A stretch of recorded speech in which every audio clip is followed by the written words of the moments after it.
My ex-boyfriend spread rumors that I cheated on him to ruin my reputation. When his new girlfriend believed his lies, I introduced her to the three other girls he'd been texting during our exclusive relationship. My name's Lauren, 25, female. I can't even tell you how many times I've rewritten this because my hands start shaking just thinking about it. It's been 2 months since the breakup, and I still feel like my skin is crawling with his lies. Ethan, 27, male, was my boyfriend for a year and a half. He wasn't just my boyfriend. He was my first real, I see a future with you relationship. He had this way of making me feel like I was the only one in the room. Loud laugh, messy hair, always texting me good morning before I woke up. He worked in construction, came home with dust on his clothes and little cuts on his hands, and I used to think it was the sexiest thing. He wasn't polished, but he was solid. Or so I thought. Looking back now, the cracks were there. The late nights he stayed late at work, but somehow had no overtime on his check. The way his phone never had notifications unless I touched it, and then suddenly he was glued to it like it was a life raft. I wanted to believe him, though. I chose to believe him, because I loved him. My friends would give me looks, especially Maya, 26, female, my best friend since high school. She's the type who can read people instantly. She told me straight up one night, "Lauren, he's got cheater energy." I laughed it off and told her she was being paranoid. Turns out she was just right. The breakup itself was messy. Ethan flipped it like it was my fault. He told people I cheated on him. He didn't just tell people, he broadcasted it. My coworkers heard about it before I even showed up to work. My old college roommate texted me screenshots of a Facebook post from one of his buddies. Crazy how you think you know someone. Cheating trash gets what she deserves. I felt like I'd been skinned alive. Everywhere I went, it was like eyes followed me, whispering. Even people I thought were neutral started treating me different. I'd walk into a bar, and if Ethan's crew was there, someone would cough "slut" under their breath. The humiliation clung to me like smoke. I wasn't just heartbroken, I was erased and rewritten into this villain I didn't recognize. Then came her. Jenna, 24, female. Ethan's new girlfriend. They got together almost immediately after we broke up, which told me plenty already. She slid into my DMs one night with a screenshot of Ethan saying, "Lauren was always desperate for attention. I finally see what real loyalty looks like." She followed it with, "Don't ever contact him again. He's happy now." I sat on my bed staring at that message, my chest tight. I wanted to scream at her, tell her he was feeding her the same lines he fed me. But instead, I just felt this hollow ache. She believed him. Why wouldn't she? I once believed him too. But here's the thing. Ethan had a hobby. He loved collecting girls like shiny objects. While we were exclusive, he was texting at least 3 others. I know, because I found the messages. Some were flirtatious, some were, let's just say, not PG. I'd kept the screenshots, tucked away in a folder I told myself I'd never open again. But when Jenna tried to paint me as the desperate one, something in me snapped. My humiliation started to burn off, and what was left underneath was rage. And rage is fuel. I should have walked away sooner. The signs were obvious in hindsight. Ethan thrived on attention like it was oxygen, and if he didn't get it from me, he'd go fishing elsewhere. It started small. I remember one night I was cooking dinner and his phone buzzed on the counter. He grabbed it so fast it clattered to the floor. I laughed, thinking he was just embarrassed about some dumb meme. He smiled, kissed me on the forehead, and said, "Work stuff." But later that night I saw the corner of a message on his lock screen. "Wish you were here instead." My stomach dropped, but he caught me looking and twisted it into my fault. "Lauren, you seriously need to work on your trust issues. Do you want to ruin us over nothing?" And I believed him. God, I was stupid. Then came the guy nights. That didn't add up. Ethan would leave at 8, say he was playing pool with his buddies, but I'd see his Snapchat location pop up in random neighborhoods at 1 a.m. When I asked, he'd get defensive, slam doors, call me controlling. One time he punched the drywall so hard it left a crater, then stormed out. I patched it myself the next day while convincing myself it was just stress. What finally broke me was catching him in the middle of it. He'd left his phone in the bathroom after a shower. My hands shook as I unlocked it. He'd always said, "I have nothing to hide." but the passcode was burned into my memory. The first thing I opened was Instagram DMs. 3 different girls. Flirty selfies, late-night plans, even voice messages where he was whispering the same compliments he used to give me. One girl wrote, "So glad she doesn't suspect anything. You're all mine soon." That was like being stabbed in the chest. He wasn't just cheating, he was plotting. I confronted him that night, phone in hand, screenshots ready. He didn't deny it. He laughed. Actually laughed like I just told him a dumb joke. "You're overreacting, it's just texting. You're not fun anymore, Lauren. You smother me." "What do you expect me to do?" I screamed. I threw one of his work boots at the wall. He just smirked and muttered, "Crazy." And then he flipped the script. 2 days later, he was posting vague statuses about unfaithful partners and finding real love after betrayal. His friends took the bait, commenting stuff like, "Good riddance, bro." By the end of the week, I was the town slut in his version of the story. And Jenna, the new girlfriend, was eating it up. He paraded her around like a trophy, dropping hints that she was the loyal one, the upgrade. She even posted a photo of them with the caption, "When he finally finds what he deserves." That one gutted me. I stayed quiet. I let them talk. But the screenshots burned a hole in my phone. 3 other women, all convinced they were special, and Jenna thinking she was the exception. She wasn't. None of them were. And I was done being his villain. Don't forget to subscribe. For a while, I thought silence was the smarter move. Let Ethan burn himself out. But silence made me look guilty, like I had something to hide. The rumors grew legs. A girl I barely knew from high school messaged me, "Did you really cheat? Ethan seems so heartbroken." My own coworker whispered that maybe I should lay low until the drama blew over. That's when I realized, if I didn't take control of the story, Ethan's lies would become the truth. So I opened the folder. The one with all the screenshots I swore I'd never use. Every message, every saved photo. Him telling one girl, "She doesn't get me like you do." Another, "Once I leave her, it'll just be us." To a third, "She's needy. You're my escape." Each conversation overlapped with the timeline of our exclusive relationship. I thought about blasting it all over Facebook. Just post every screenshot with his name tagged in bold. But then what? His buddies would just say I was bitter. He'd call me a liar. And Jenna, she'd probably double down thinking I was jealous. No. If I wanted to end this, it couldn't be about proving myself. It had to be about making him choke on his own lies.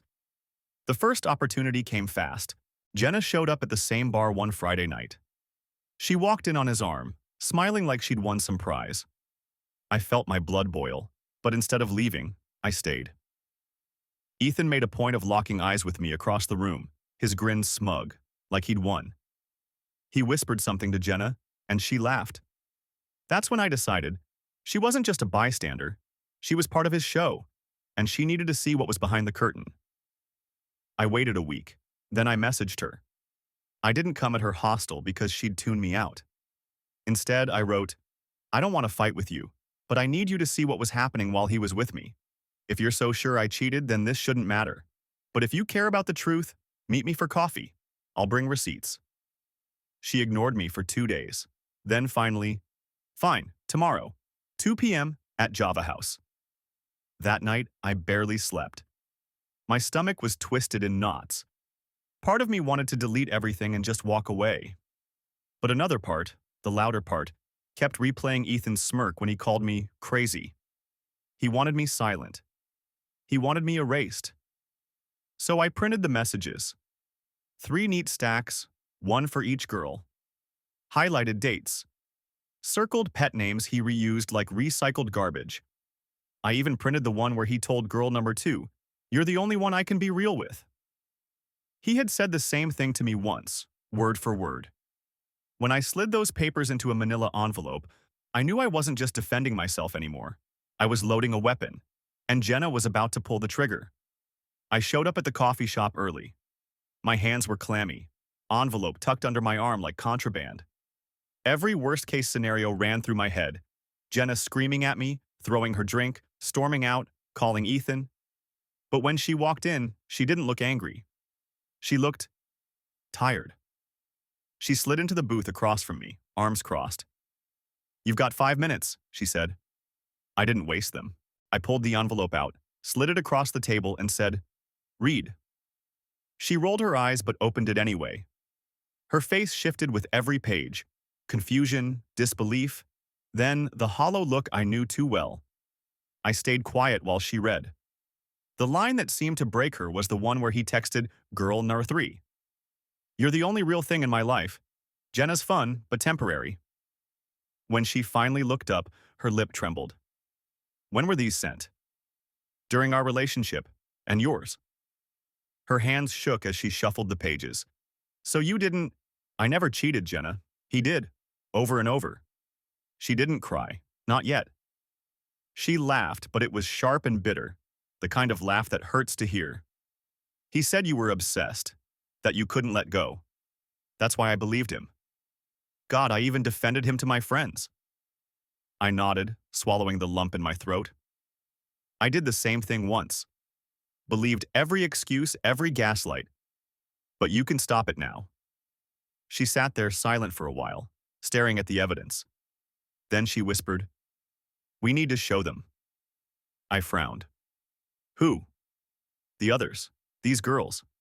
They probably think they're the only one too." And just like that, the plan clicked into place. The next week was a blur. I tracked down the 3 girls. It wasn't hard. 2 of them had public profiles, and the third responded immediately when I DM'd her.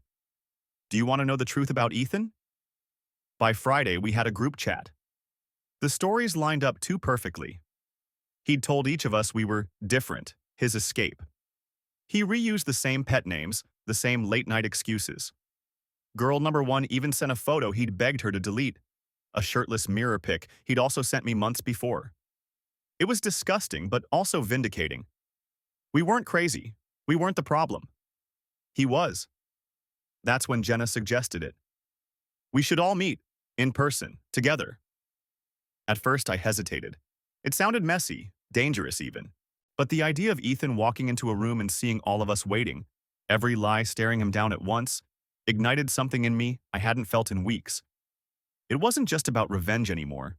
It was about making sure he never got away with this again. So we set the trap. Don't forget to subscribe. Update. Wow. I didn't expect my first post to blow up like that. Honestly, I thought maybe a few people would skim it, call me stupid for dating Ethan, and move on. Instead, I spent the last 2 days glued to my phone, reading everything. Some of y'all had me crying, some of y'all had me laughing so hard I snorted coffee. A few highlights.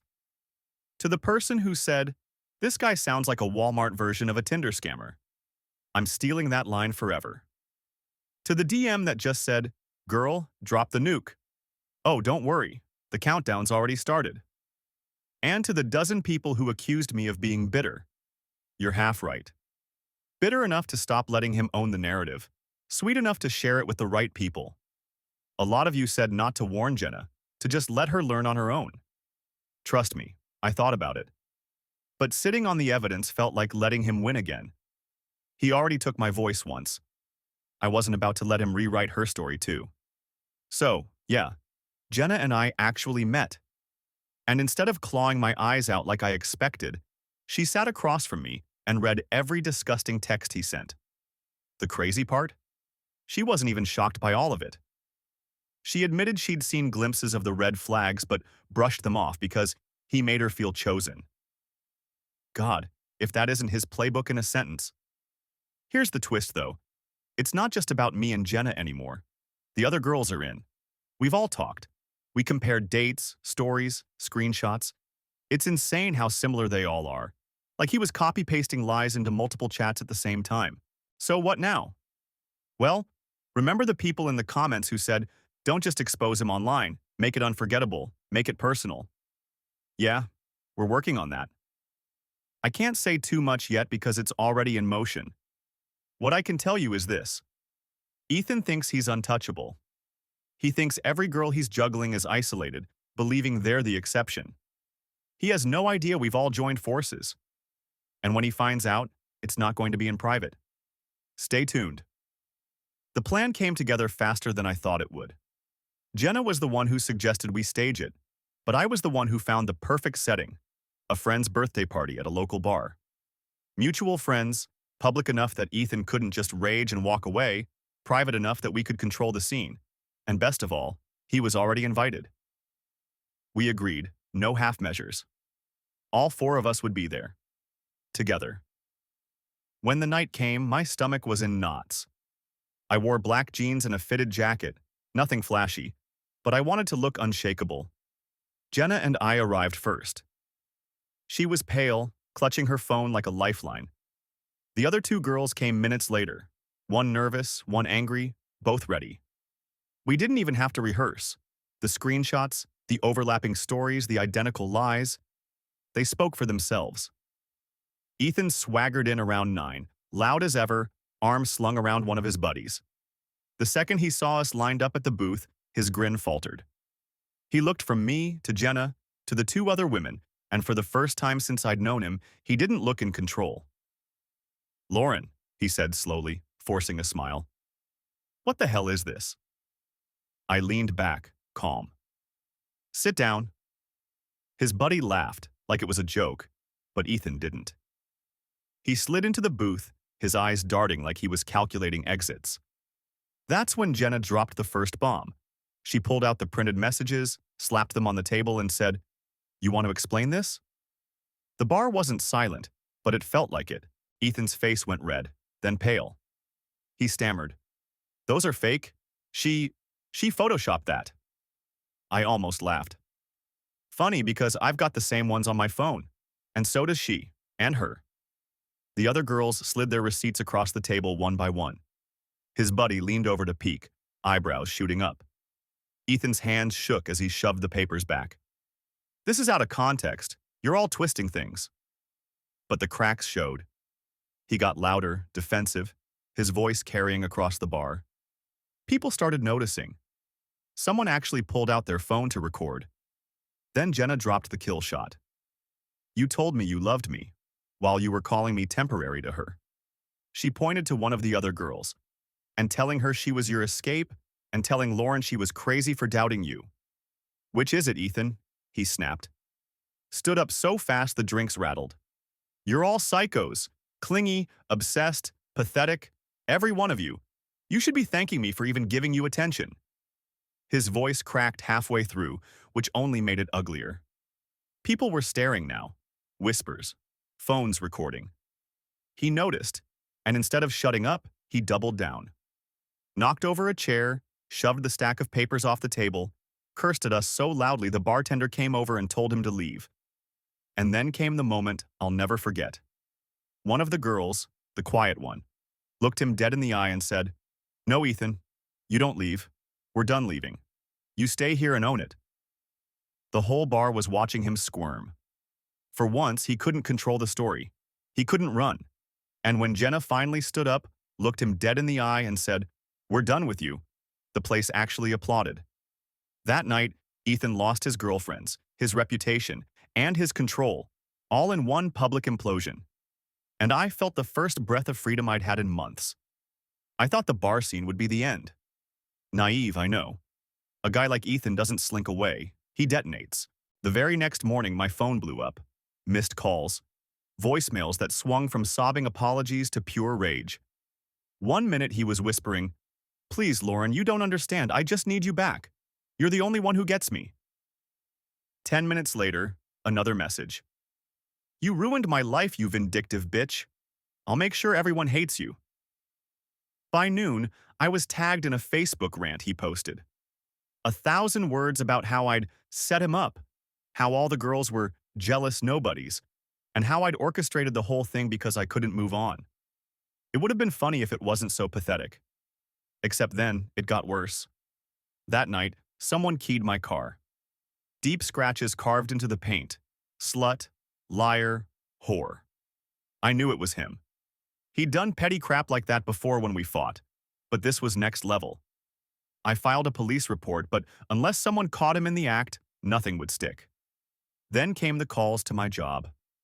My manager pulled me aside with a pained look and said someone, anonymous of course, was spreading rumors that I'd been caught sleeping with clients. I work in marketing. If my reputation goes, my career goes. Thankfully, my boss didn't buy it, but I saw the doubt flicker across her face before she reassured me. Ethan wasn't trying to win anymore. He was trying to scorch the earth. And the thing about scorched earth? It burns everyone standing on it, including himself. Because while he was busy unraveling, Jenna and the other girls weren't sitting quietly. They were furious. One of them, girl number 2, posted the screenshots publicly. Tagged him. Tagged us. Tagged everyone. It spread like wildfire. By the next day, people were sharing it across town, laughing about his copy-paste romance scripts.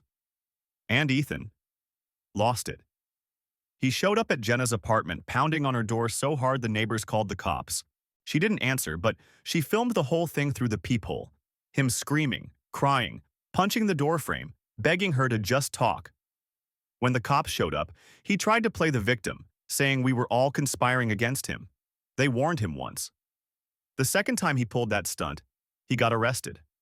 Disorderly conduct, harassment. And suddenly the guy who'd painted me as a crazy cheater was the one with a mugshot floating around Facebook. I should have felt pure satisfaction. And part of me did. But another part of me felt that cold, shaky adrenaline. Because men like Ethan don't stop when they lose. They double down. And I knew he wasn't done. Update 2. So, remember when I said Ethan wasn't done? Yeah, y'all called it. First, thank you for the insane amount of support. I honestly thought my first post would get buried. Instead, I've been flooded with messages, advice, even memes of Ethan's copy-paste lies that had me ugly laughing at 2 a.m. Whoever made the bingo card of his recycled pet names, legend. A lot of you warned me to brace for retaliation, and holy hell, you were right. After the bar blow-up, he went nuclear. Anonymous calls to my work, car-keyed, midnight voicemails where he went from sobbing like a Hallmark movie extra to screaming threats.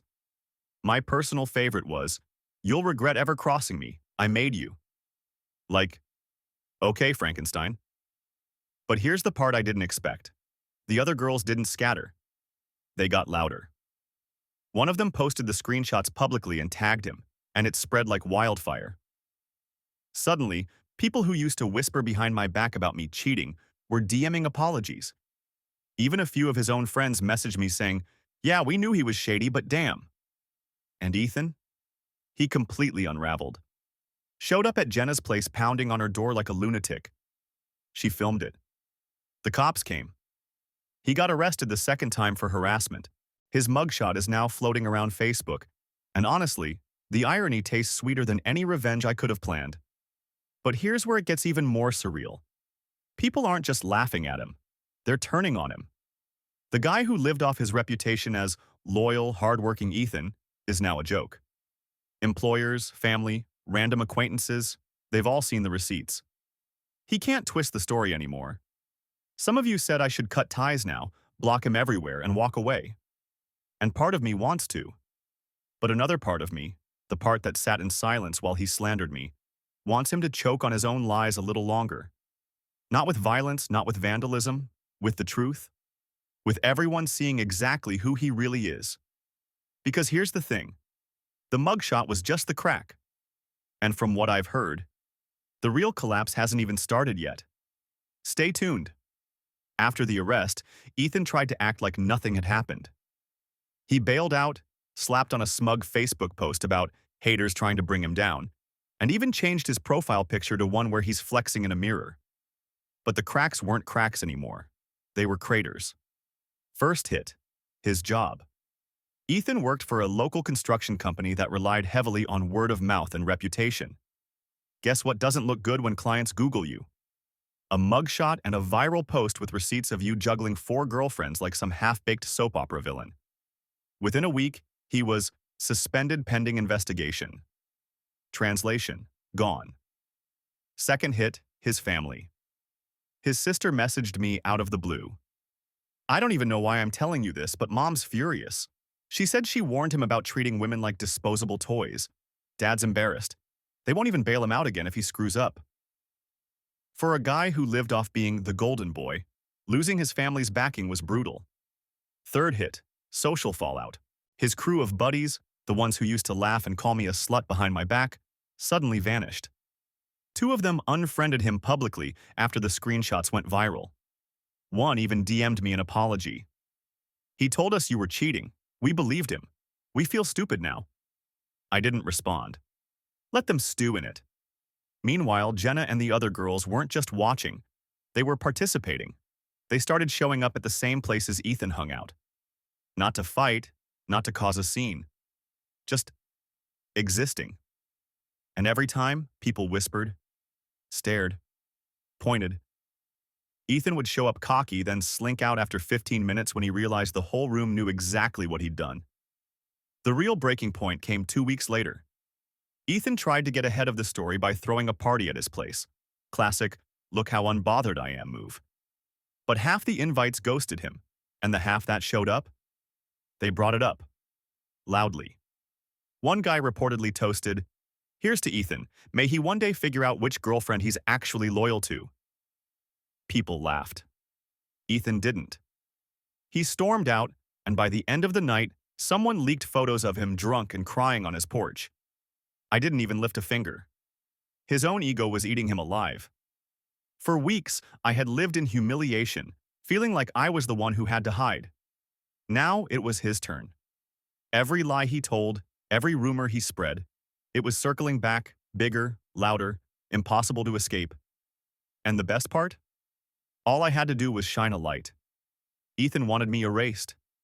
Instead, I turned him into a walking cautionary tale. And he wasn't done unraveling yet. Ethan's last move was desperate. About a month after the bar confrontation, I woke up to dozens of missed calls. Friends, co-workers, even my landlord. Ethan had posted a 10-minute Facebook Live, ranting about me, Jenna, the other girls, how we'd ruined his life. He cried, screamed, punched a hole in the wall behind him while people commented laughing emojis in real time. Thousands of views. It spread faster than any rumor he'd ever started about me. The kicker? He thought it would win sympathy. Instead, it torched whatever scraps of credibility he had left. His old friends screen-recorded it. Strangers stitched it on TikTok with captions like, "This is what happens when you run out of girlfriends to lie to." By the end of the week, his Facebook was deleted, his Instagram locked, and his number finally stopped calling. Ethan wasn't just out of excuses, he was out of audience. Jenna texted me one last time. "I can't believe I ever defended him. Thank you for showing me." The other two girls said the same. We weren't friends, not really, but we shared something heavier. We all saw the monster behind the mask and lived to tell about it. Me? I finally breathed again. For weeks, I'd been living with this knot in my chest, bracing for the next rumor, the next smear, the next violation. And now, nothing. Silence. The kind that feels like freedom, not punishment. I won't lie. There's a dark satisfaction in knowing Ethan is a punchline now. That the same people who whispered about me cheating are now whispering about his meltdown video. That his own lies buried him deeper than anything I could have done alone. But more than that, there's relief. Relief that I didn't let him erase me. Relief that I fought back with the truth instead of sinking to his level. Relief that the next time he tries to charm someone new, they'll already know exactly who he is. Ethan always wanted control of the narrative. He wanted to paint me as the crazy ex, the cheater, the villain. Instead, he exposed himself. And the story everyone remembers isn't mine. It's his. The one where the golden boy drowned in his own lies.